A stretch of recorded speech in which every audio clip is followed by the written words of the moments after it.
ऋचा दीदी चाय चढ़ा दो, वो राघव गाड़ी पार्क कर रहे हैं। अब्दुल ने ऋचा को कहा और वो कमरे से निकलकर टेबल साफ करने लगा। अब्दुल जो है वो ऋचा को दीदी ही बोलता था। उसके खुद के और राघव के रिश्ते की वजह से भाभी बोलना अजीब लगता ना। राघव अंदर आया, उसने अपना टिफ़िन अब्दुल को दिया और वो अपने कमरे में फ़ोन पे खिटपिट करते हुए चला गया। और अब्दुल किचन में चला गया ऋचा की मदद करने। काफ़ी ठंडे लग रहे हैं, गरम कर देना अब्दुल भैया। कोफ्ते ऋचा ने अब्दुल को चढ़ाया। अब्दुल को आदत लग गई थी ऋचा के इस मजाकिये मिजाज की, वो कुछ नहीं बोलता था। अच्छा, खाना वगैरह मैं देख लूँगी, आप मेरे लिए काम करो ना, आप मेरे लिए एक साड़ी चूज़ करके प्रेस कर दो, वो बड़े भैया के यहाँ जागरण है। अब्दुल बेडरूम में गया और वहाँ अलमारी में से ऋचा के लिए एक साड़ी ढूंढने लगा। ऋचा उस कमरे में नहीं सोती थी, लेकिन उसका सामान अभी भी वहीं था। वो शायद उसका तरीका था ये जताने का कि अब्दुल इस घर में मेहमान है। ये कमरा असल में उसी का है। और ये मेहमान नवाजी भी वैसी कुछ ज़्यादा ही लंबी खिंच गई थी। अब्दुल को 1.5 साल हो गया था इस घर में आए हुए। असल में हुआ ये कि राघव को लड़के और लड़की दोनों पसंद थे और शादी उसने घर वालों के हिसाब से की, अरेंज मैरिज। और सब सही चल रहा था। ऋचा ने नागपुर में अपनी टीचर की जॉब छोड़ी, पुणे में नया स्कूल ढूंढा और आते ही नौकरी और घर दोनों को संभाल लिया। और कोई झगड़ा नहीं, कोई लड़ाई नहीं। और ऋचा काफ़ी स्ट्रेट फॉरवर्ड थी। हाँ, उसको जो समझ में आता था वो कह देती थी।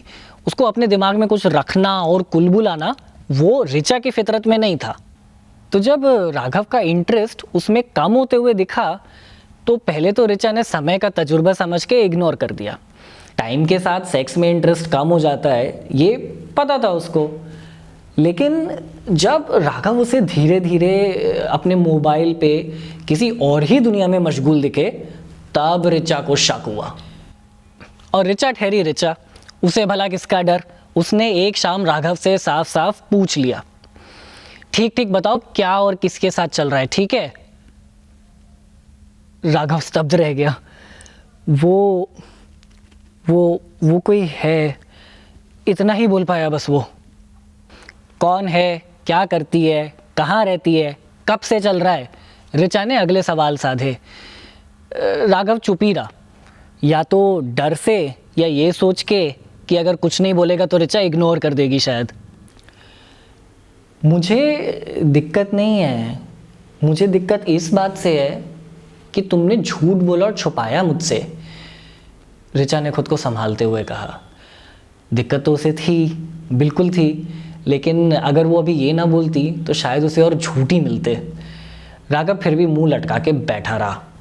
ऋचा, आई एम सॉरी यार, आई एम सॉरी, मैं उसे छोड़ दूंगा, I am really sorry.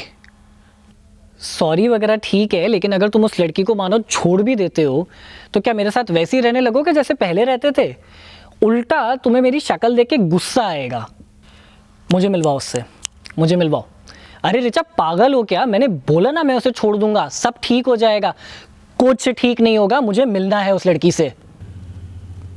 Richa, वो असल में लड़की नहीं, लड़का है। मतलब? इस बार ऋचा की बारी थी स्तब्ध होने की। मतलब मेरे साथ ये शादी झूठ थी, क्या था ये? हाँ नहीं यार, झूठ नहीं थी। आई एम बाइसेक्सुअल, मुझे लड़की और लड़के दोनों पसंद है। कैसे मिले तुम इस लड़के से, और उसे पता है तुम शादीशुदा हो?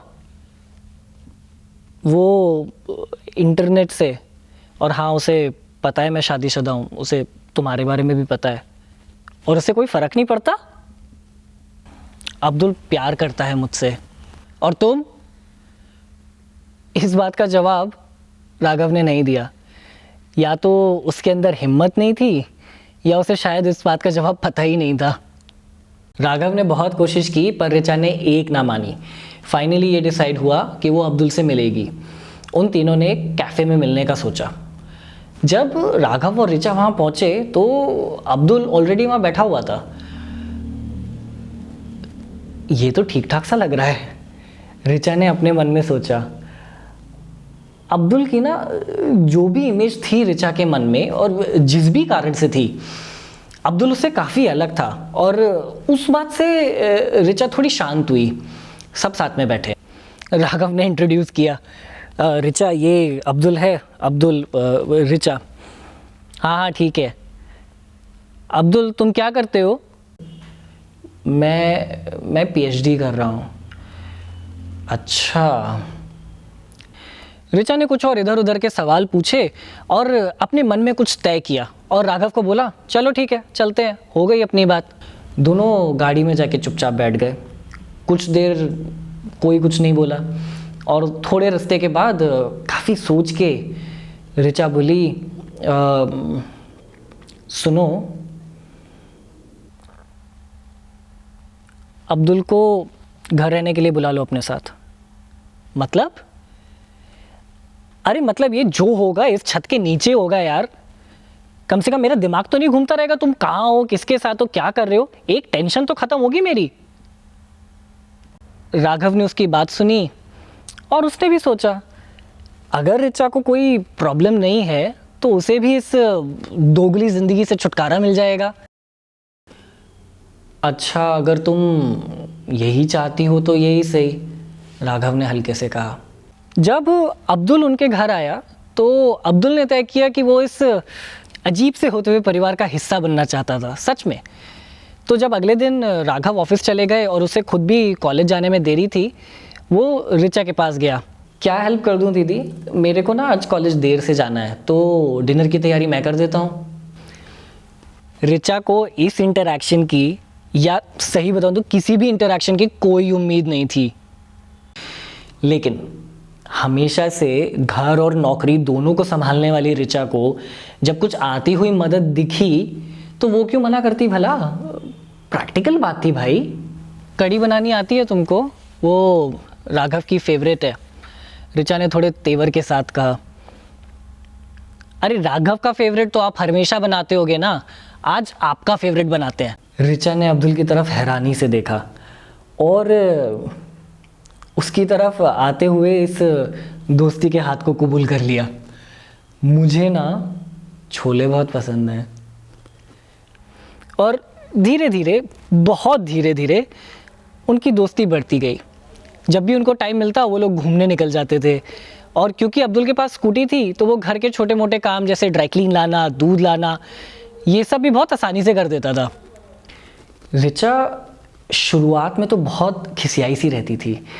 बहुत बड़ा चेंज था उसके लिए, मतलब कोई आदमी आके उसके घर में, उसकी फैमिली में उसकी जगह ले ले। लेकिन उसने इन सब ख्यालों को इग्नोर कर दिया। उसने ये सोचा कि राघव और उसके बीच में वो बात अब वैसे भी नहीं आ सकती थी। एक तरीके से वो राघव को ऑलरेडी खो चुकी थी, उसके लिए उसके पास कुछ खोने के लिए था नहीं।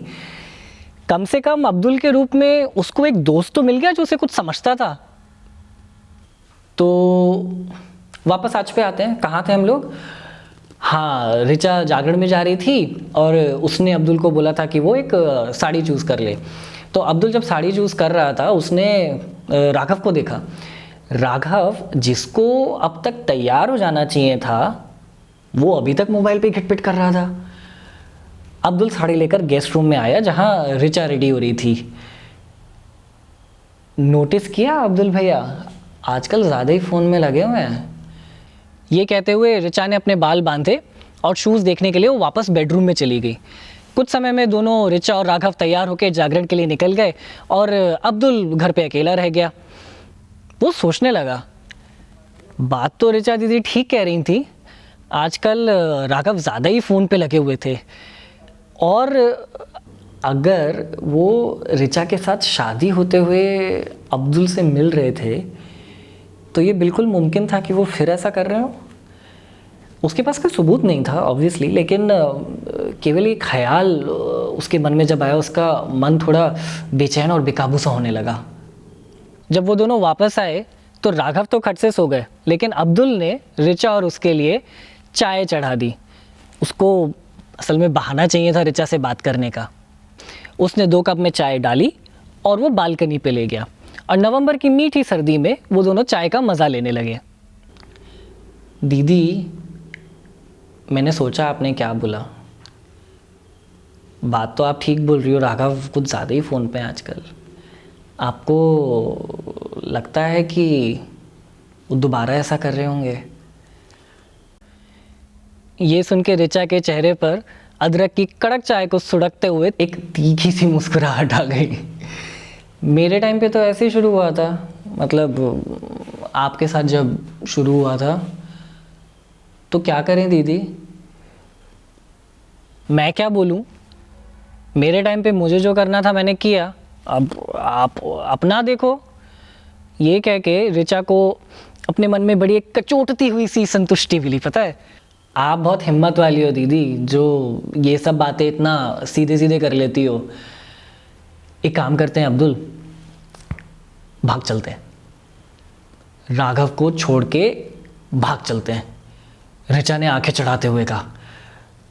शायद इसका मतलब ये था कि ऋचा काफ़ी दिन से परेशान थी। क्या उसके मन में कुछ चल रहा था?